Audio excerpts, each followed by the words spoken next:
చూపించేస్తా. Oh my god. So ఇంత పెద్ద lehenga and 9 days దసరాకి 9 lehengas వేసేద్దామా.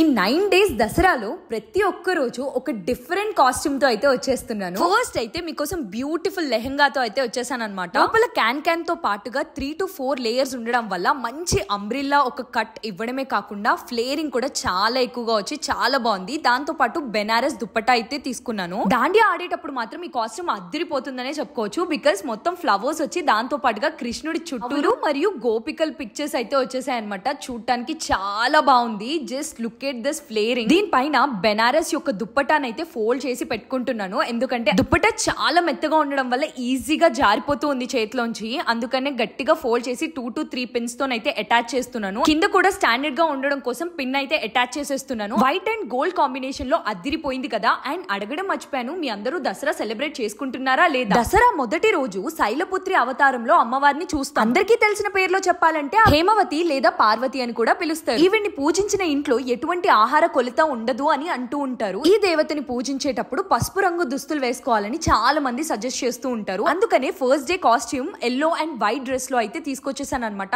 Just look at this final output. నేను ఇందులో ఏదైనా తప్పుగా మాట్లాడుంటే క్షమించండి. నాకు తెలిసింది మీతో షేర్ చేసుకున్నాను. See you in the next vlog.